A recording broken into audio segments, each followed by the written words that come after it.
Alright, welcome guys to this next video. This is going to be the first series of the Let's Talk Origin series. On this one, we got a huge person here. He's a esports manager for Axie. Stewart, please say hello to everyone watching right now. Hello there. Well, hello How are we doing? Emerald Kenobi. So I've been watching you. You've been kind of grinding Origin whenever you can, right? A little bit. It's been one of those where, well, currently the biggest thing I play is the Axie esports shenanigans that are coming up. But yeah, if and when I do get a couple hours set aside, I do try and play a few games on stream. Oh, that's if good. Not off stream. You told me you have a few comps lined up. Okay. I have a couple. I probably should. Are you gonna see a little secrets over there, or? I'm not really playing meta at this point. I'm playing to have fun. I'm not trying to get top of the leaderboards. That's the thing. Okay, so first question: are you playing Puffy? Not really. No. I actually played it for a while. I have it in like one of my lineups, but I have like 3 lineups, and it's kind of like my third most that I use. Okay. So for me, I think when they dropped Baby down from 2 energy to 1, it kind of made it an S tier kind of pick every single time. Round 1 on the character, you gotta play it. Yeah, you have to, because right now you have only 1 energy, and if it's a 2 cost, then you have to pray that you're second, or maybe just throw it back in the deck, I guess. It just adds that little bit more extra, okay, I've got to think about what I've actually got to use cards wise, rather than just instantly, okay, Baby's there, let's click Baby. Let's do this. Yeah, because it's just, whenever you go first, or whatever, your first turn with Puffy, you always got to play Baby. Like, it's a must. So yeah, that's 100%. I right can't now, think of many more that are like it. Maybe there's Sakura as well, but that's not 100% a guarantee that you need to play it though. So let me explain. I already explained it to you, but I'm going to explain it to everyone that's going to be watching. This is going to be a series of it's going to be a best of 3 series. But we're going to be chatting, we're going to be talking, learning about Stewart, his journey through Axie, maybe something before or maybe after, I don't know. I sent you, oh, there we go, alright. So yeah, I sent you a friend request last night when you said. So first game, okay. Alright, I see you. I played against one of these. It's kind of one of those, I can stall and delay a bit, and that's kind of the whole tactic. It stalls and delays for the Nutcracker to creep up. You've got the tankiness from both the plants, with the Sakura as well. It is a stall and delay kind of deck. It's not got the double carrot. Yeah. That's so that kind of works for the Ronin as well. Oh wait, that's true. Oh, that's gonna hurt. Holy crap. Yeah. I'm not just a pretty face, you know. Take 1 beast card. You got Puppy there, so you can get Ronin. Not every single time you want. It certainly helps. And let's do that. So I'm gonna start you off, try to confuse you, try to make you misplay with questions. But here we go. So, what led you to Axie? Like, what did you do before, and what happened that you got into Axie? Oh, okay. Straight up, I'll be honest with that one. Andrew, sorry, was the reason why I came to Axie initially. He was the person that introduced me to the whole Web3 gaming. Because previously I was, as you may be aware, a bookie for a living. So it was kind of the... And this is where Andrew has joked so many times on like podcasts and panels, just like, Stu, just like before he came to Axie, all he used to be was a bookie. If he didn't have his money under his mattress, it didn't exist to him. Kinda, but it's a little bit extreme. But yeah, it kind of was like that. A lot of my customers worked on the basis that if it isn't physically in my hands, I don't want it. So they would quite often be not wanting to take payments back to card and other such things. It's definitely one of those where I had to have a complete like 180 mindset shift coming over into Web3 and yeah. I mean, was it tough in the beginning? A little bit.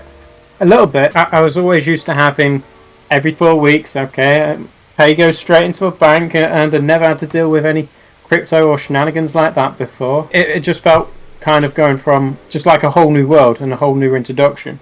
Like for me, before, let's say, the last year or so, Okay. all I'd known is like my friends using crypto as an anonymous kind of payment method, which it kind of is. But it's I still think I'll lose here. Let's see. But Need yeah, a god draw here, honestly. Yeah, but it's definitely one of those where over time it's been one of those I've seen all the pros, all the cons, and I know it's definitely been I've had to take a mindset shift whether I wanted to or not to get on with the system that I'm working with now. 100%. I know it's a bit mental going from people that would even double count the money that I'd count out in front of them cash wise that they'd run on machines or in my shop to I just sent you a receipt, you should get it into your wallet in like 10-15 minutes. Whatever, don't worry about it. Do you think that kind of mindset did it help you like on your journey inside crypto, or was it something like totally the opposite that you had to like overcome? I'm quite blasé with things, and I just take things in my stride. So it was a little bit to overcome. Oh, just put it out there. The little blue Axie is a Japanese one. Oh well, yeah. It's the eyes, right? Yeah. Topaz. Yeah. It looks so good. It's so good. Topaz is kind of nerfed right now, isn't it? It kind of went from I think it was it me? I think they capped the damage, and I think they had it at like 15 damage for each stack. Okay. So yeah, it's a slow process, but we're getting there with like bringing everything into line at the minute. Oh well, talking about that, what do you think right now is the most broken out there? Like, do you actually think Puffy is broken? I think people think Puffy is so broken because Puffy's the poster child at this point. True. And everyone sees it because it's a free Axie, so I definitely think it needs a nerf hammer, but to what extent, I don't know. But for me, like seeing at the PH Championships that we've run quite literally a month ago at this point, seeing it getting picked up there, and we've given it some buffs and like and such since, it kind of feels like it might have been in the right place, and we kind of maybe buffed it a little bit too much. But I don't know. I'm trying. The game's still in this infancy, and there's definitely things that can be changed and modified across. Yeah, I feel like many people don't know that you can. I think it's a rune or a charm that you can attach. It's charm that you can attach to like a card. I think it's called Rocket Stamp. If you use Rocket Stamp, you practically maybe on a Pocky or whatever, you can just target any Axie, I think, over and over again, and that's probably the counter to Puffy. I think Puffy is very strong right now, but I don't think it's 100% broken. It could be worse, honestly, and it might need a little tweak or two. Maybe I don't know, 5 damage on maybe the multi-hit card. Probably, I'm not sure, but it certainly does work.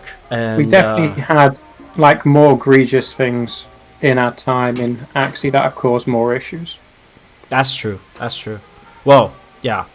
Not to go too far, but maybe a couple of seasons ago, Bumpy Bone Sail combo was completely broken, and that was one of those that we had to change during the middle of an active season rather than a inverted brackets an alpha season that this currently is. So yeah, that is one of those things where we're always playing we're in alpha card, but it definitely is that point where changes are coming thick and fast. That's true. I mean, do you know how much this game has changed even in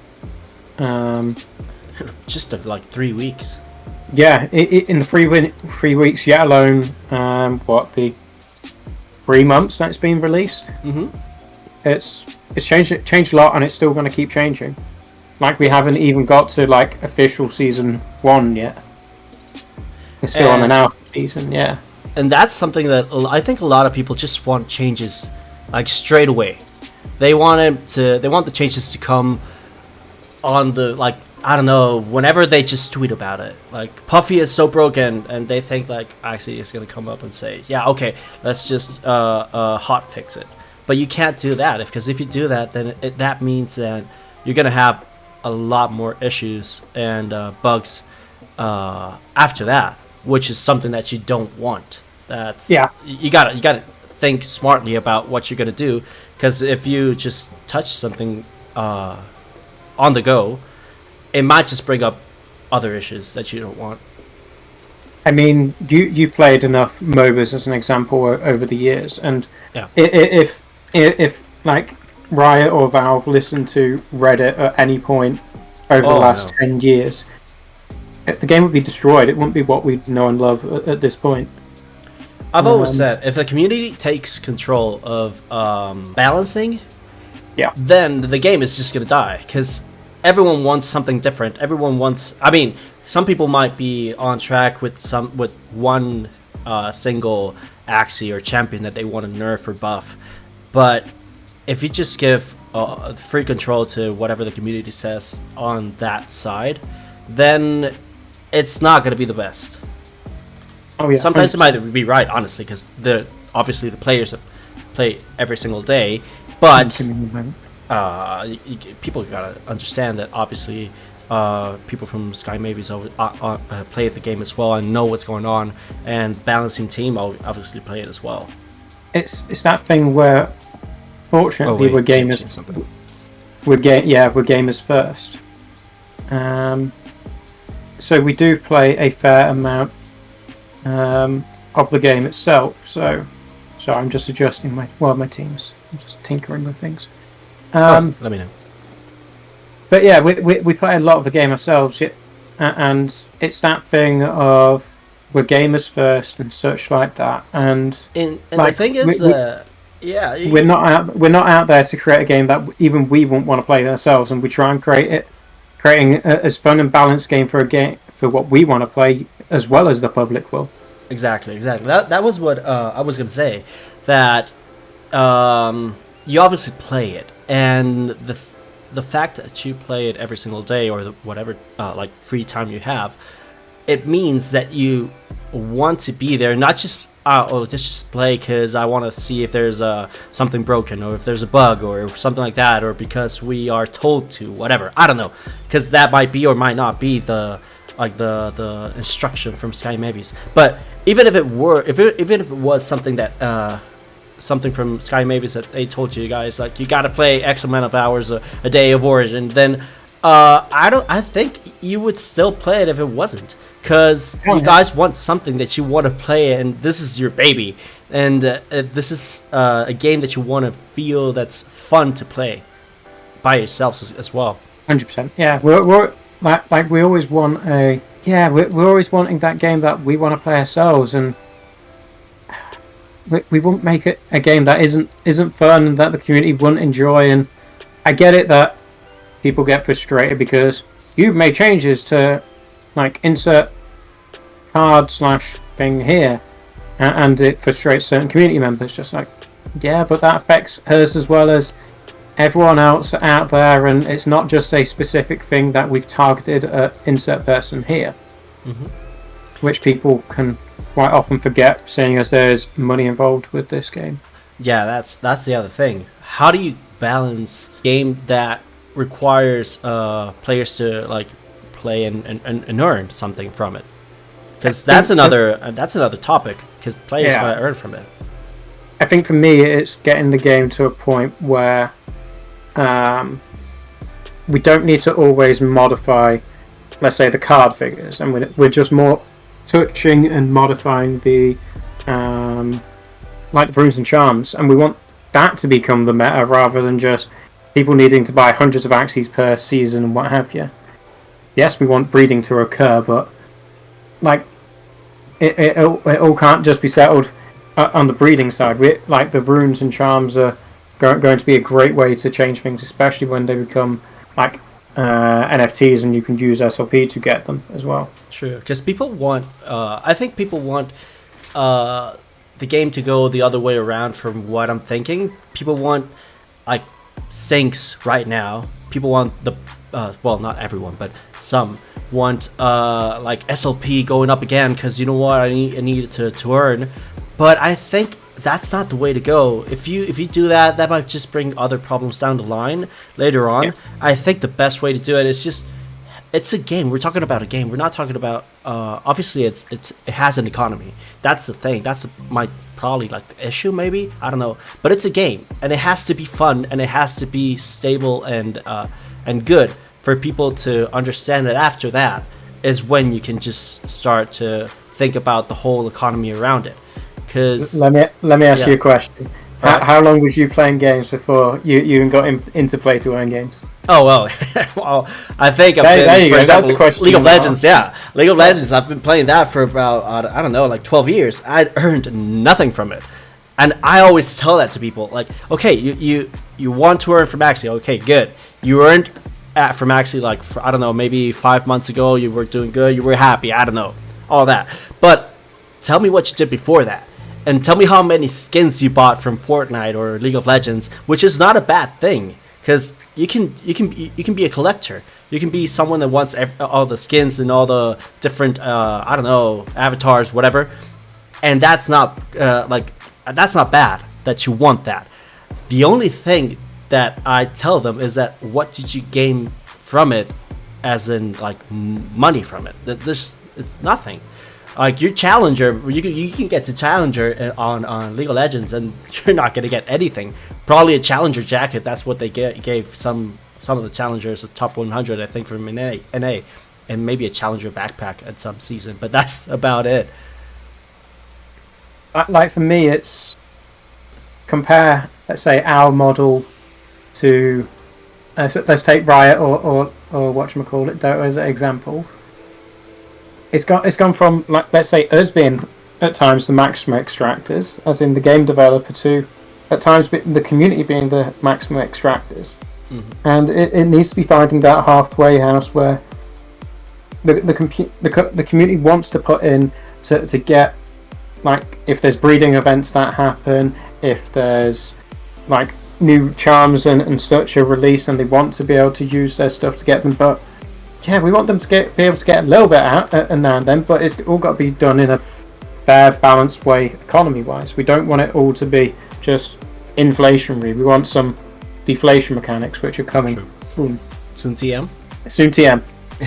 Soon TM. People are so focused on, like, I want to farm SLP, that they don't really think that there's other ways to gain something from Axie, from its community, and there's tournaments like every week.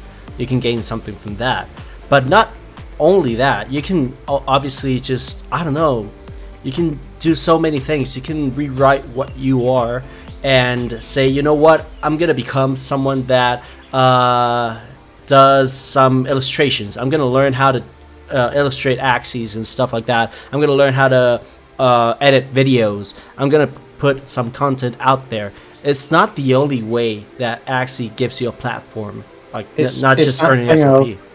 There's so many different roles in the community, whether you're wanting to be a podcaster, whether you're wanting to be a commentator, whether you want to be a player in tournaments, whether you want to create art online, whether you want to do some lore stuff. If you think about it and you want to pursue it, there's a role out there in the community. Mm-hmm. It's just whether people want to put their thinking cap on and actually do something for the greater good of the community, or they just want to just play the game and in and out in the zone and what have you like that. There's so many opportunities more than just a straight standard game that we all played like 5-10 years ago, and it was just play the content. If you had fun, you had fun. If not, well, you've just wasted a couple hours. But yeah, I feel like Axie obviously is out there not just to give us a game, but to give us a platform where you can grow and learn different things. And that's what you need to understand, that it's not just there for SOP, right? It's one of those where we're trying to have all these fan meetups. Why? We want to get people connected. We want to have people having these, turning the online relationships into digital relationships into physical relationships, and getting to know each other properly. So basically, we've had the last 2 years being locked in our houses. Yeah. We don't want that in the future. We want everyone to know each other, to be a family, and it just feels like how gaming communities should be, in a way, for me. There's so many opportunities for people to do X, Y, and Z. There's so many people can get involved. There's no dead end in the community, as long as people are willing to put the effort in, and that's what I love about it. Okay, so I have a question that I've been meaning to ask you. Do you ever regret that Axie is at some point a play to or and earn game? Do you ever wish that it was just a game? I think it would probably take expectations off us a little bit at times, and that might do us a serious favour or two. It definitely has pros and cons. It's put a lot of pressure on our backs, especially in terms of certain people and how the play to earn mechanics were possibly over exaggerated and over emphasized last year. But it has created issues for us, to say the least. But it's worth it. It's definitely one of those where it got eyeballs on us, and it got people playing, and it got us into people's minds. So it works both ways, unfortunately. I think it's like maybe like a price to pay, maybe to onboard or get the game out there on the first on the first few months, on the first year. It's honestly because I sometimes I think just why is a play to earn, play and earn, that if you take the economy out, people would focus only on the game, and that would be so much different. But and it puts so much pressure on us to get things get things right, because it made it more than just a gaming issue. It made it an economy issue as well. Yeah, exactly. And I know obviously it would be great, but at the same time, aren't we here to onboard people onto Web3? Web3 gaming, that's what it's all about. And I feel like Axie is one of the first out there to really just get what Web3 gaming is. And if that means going through tough times, then bring them on. I think the community is tough enough to handle them, and I think the community has shown over and over that they'll still be here. I know some people might be mad and they might throw sometimes hate on Twitter or whatever, but they're still there. If they're throwing hate, they're still there. And that means that at some point Web3 gaming is going to be stable, it's going to be good. And when that moment comes, I don't want to be one of those that says, oh, you know what, I left Axie and now I want to get back, but I don't know how to. Yeah, it definitely feels one of those, to use the term, history is written by the victor, and we're trying to put ourselves out there and lead the space, and it's definitely one of those things where it's going to cause us issues, because not everything that we're going to do is going to be perfect and right, but by God, we're trying hard at least. Yeah, I mean, if people got to notice that, obviously, that it doesn't matter if they say, you know what, this happened, this and that is going downhill, whatever, but people got to know that there's a team behind Axie Infinity that's working every single day to try to just make this the best possible game that they can. And I feel that I don't know if a lot of people really think that or have that in mind, but it's something that they need to have in mind to like feel like this whole Web3 and Axie is gonna work out. Like you got to know that there's a team behind that's working hard for this, and you gotta trust them. I get them at times. They've been burnt by the likes of EA, Activision in the past, and there is a lack of trust with video game developers at this point, unfortunately. And I get it, 100%. But yeah, it's for us. It's trying to get that trust back more than anything at this point. What do you think you would be doing? Holy crap! What do you think you would be doing if you never entered the Axie Infinity universe? Oh god, no, that's a loaded question. I was looking at. So I used to be a bookie, as an example, before I joined Axie. So sports betting and what have you, all legal in the UK. Okay. But it's one of those where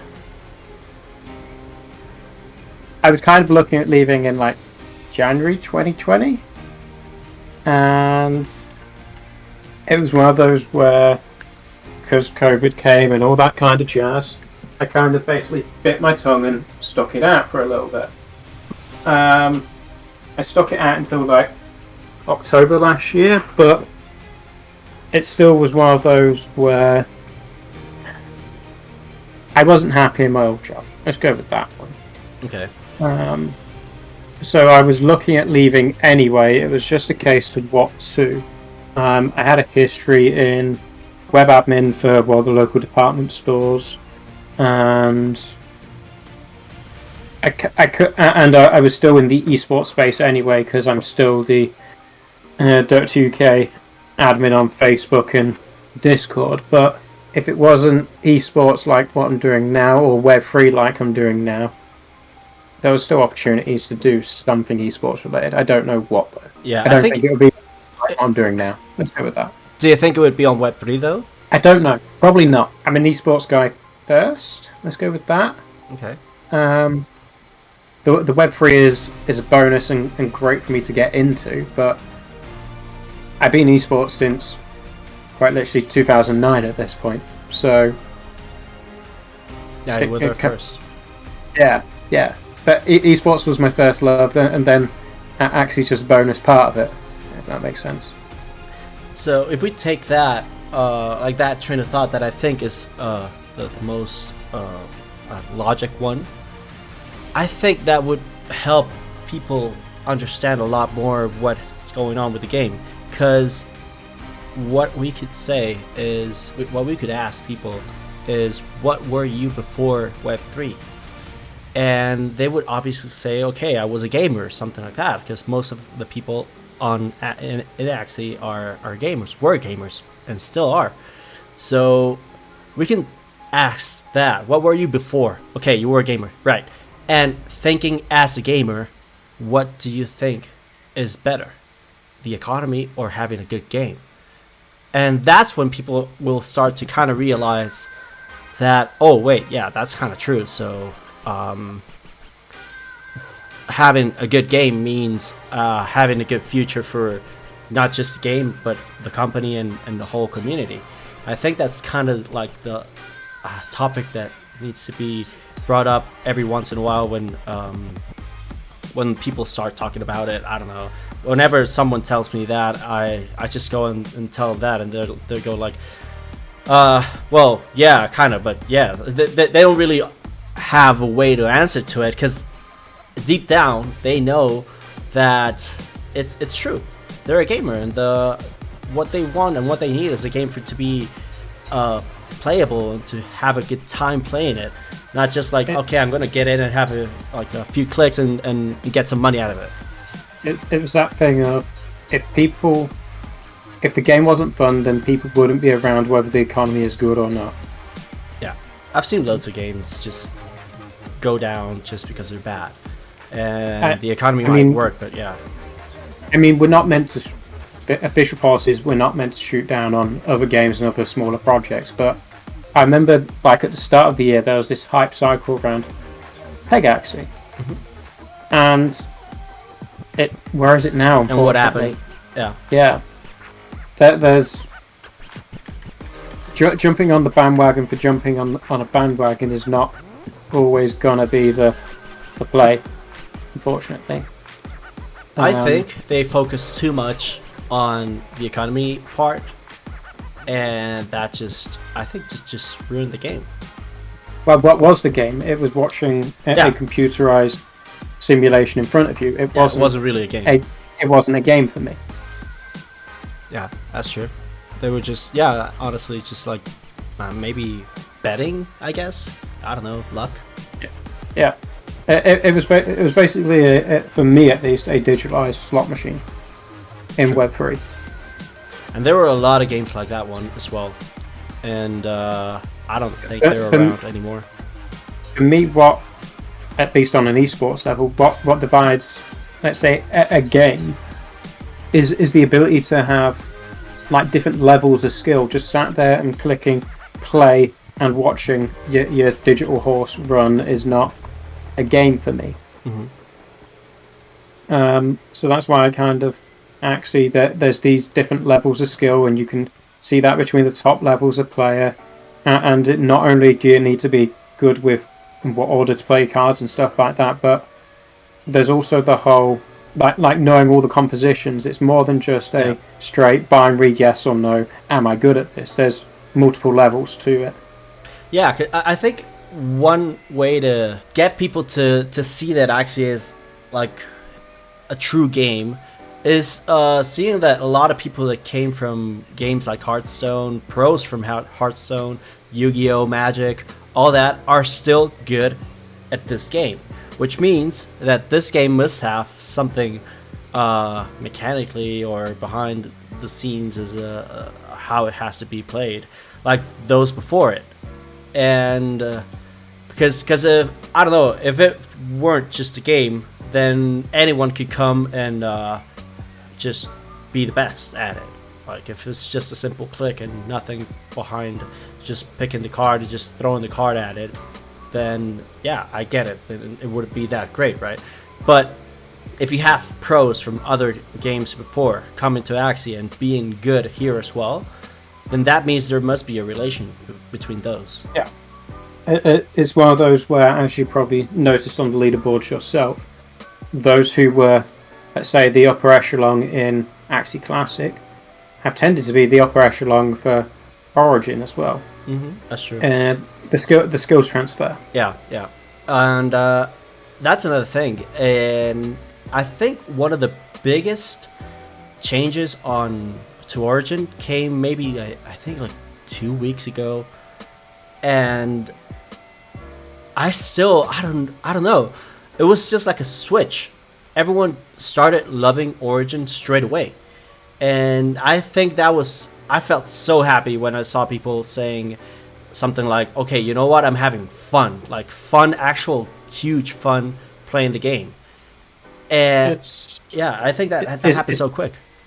It's that thing of the season had ended on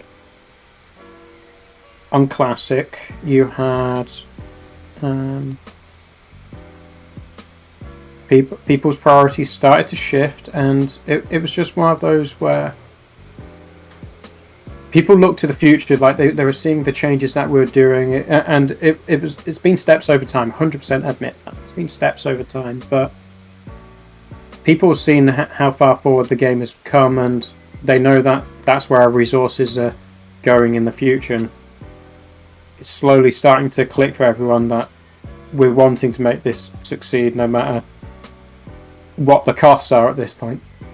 Yeah, a lot of people before said something like, but why didn't they just add Dusk, Mech, and Dawn cards to V2? Why change the whole game?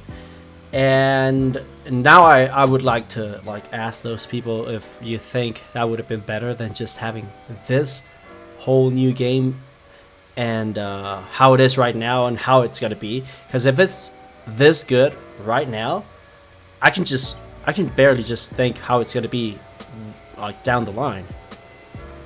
It's one of those where people put a lot of time and effort and mental investment into Classic, and I get it why they were frustrated with the changeover and stuff like that. I'm not going to argue that in the slightest, but we are certainly getting there with where we need to be. Yeah, and that's a huge thing. We're certainly getting where we need to be. It's not an overnight process, but it feels like the game has come night and day compared to where we started, for me at least.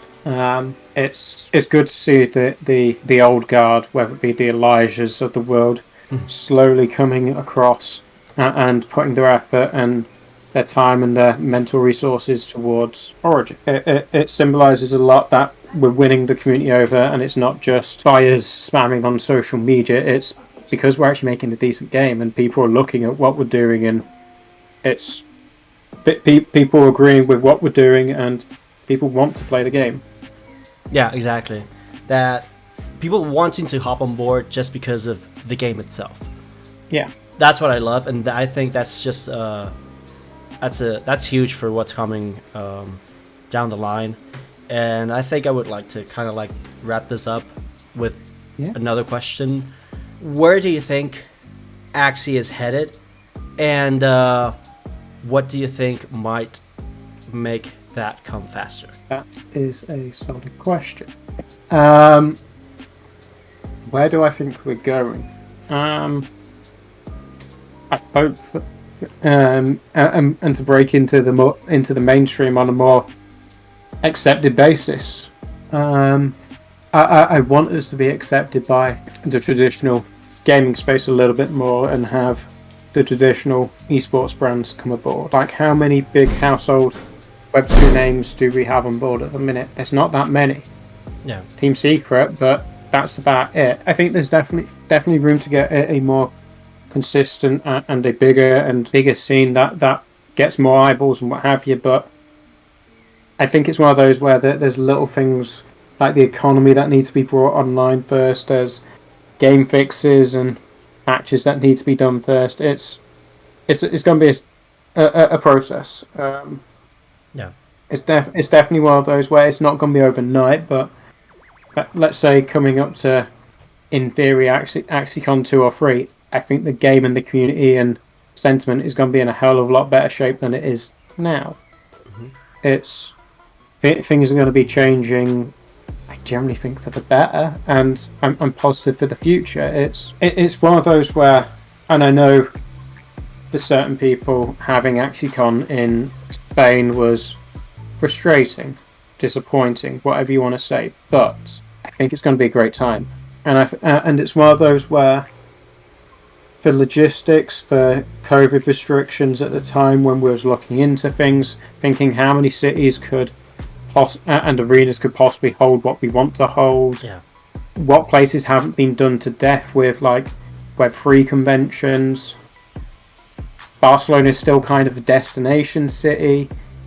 And Spain is our biggest region and demographic in Europe by a certain margin. Plus, you have to then think, if any Spanish-speaking South Americans come across, down, what have you, there's not going to be a language barrier for that aspect as well. I guess there's not going to be a huge language barrier for PH as well because of colonial influence. Yeah. But it's one of those where it kind of felt like the best trade-off given the situation, for me at least. I think it's way above my pay grade, but yeah. I think it was, even if you announced it on, AxieCon Houston, AxieCon Miami, AxieCon Argentina, AxieCon Philippines, it doesn't matter where you announced Axie. I think some people were obviously going to get mad of the location because it's not on their country, and that's it. Right. And it was going to happen anyways. People would have complained whether it wasn't on their doorstep, whether it be the flight tickets. No matter where we put it, we would have annoyed someone, and I get that. I think the best... sorry. It feels like the best compromise all around where we got Spain as it is at the minute. given when we was booking and looking to lock down the arena, because like AxieCon's been planned now since before even I joined the company, and given the COVID restrictions at the time, then we had Omicron, knowing that Europe opened up a hell of a lot quicker than, let's say, Asia did, and getting visas into America can be a bit of a hassle. And even traveling into America was a hassle for me, getting a nice little interview. But it's one of those where getting a visa for Schengen is fairly simple for most of the world. So it kind of felt like and then you think of logistics of, well, getting like stages, getting stuff that we want to an arena. It felt like the best all-round compromise and solution to the problem, shall we say. Yeah, I think having a place that ticks most of the boxes is the way to go, honestly. Yeah. It's gonna be better, and I think Barcelona, I don't know, but when I saw Barcelona AxieCon, I'm from Venezuela, I'm in Latin America. I know that my chances to get in there are like so small, but I still thought, holy crap, it's gonna be AxieCon in Barcelona, which is such a huge city and has loads of traffic. Like it's gonna be a spotlight for Axie, and I don't care if I can go or not. I just care that Axie's gonna have this huge spotlight on it, and it's such a beautiful city, and I don't know, it's gonna be great. I just feel I'm so excited for this, and bullish on what Axie is gonna mean after AxieCon, and what's gonna happen on AxieCon as well. It's one of those where it definitely feels like a digital nation will be gathering in person properly for the first time. And yeah, it's one of those where if there's an event that doesn't, whether it be a convention like this or a esports event that doesn't have a hiccup or two, or doesn't get every announcement, doesn't go over perfect with the fans, I don't believe you. Yeah. Not every decision, or there's going to be some logistical hiccups somewhere. But we're going to try and do our best, and we want everyone to have an amazing time. And even from my esports coverage, we're doing everything that we can to have best casters, the best players, to have the best production for the community. Yeah, I think that's gonna happen. I think it's gonna be great, and I can't wait for it to come and watch for live streams or tweets or everyone that's gonna be there. It's gonna be incredible, and I don't know. I really just thank you for stopping by, and I know you're a busy guy. Even though you say you have free time, I know you're a busy guy, and you're always doing something, and I really do appreciate you hopping on for this, and I think it would be great to have you on a different one later down the line with different topics. Yeah, no worries, mate. It's one of those where I say this quite openly. I'm not the most comfortable public talker and stuff like that, and I probably should get better because I'm probably going to be on a panel at some point in AxieCon. So yeah, I appreciate the time and giving me a bit of practice. It's all right.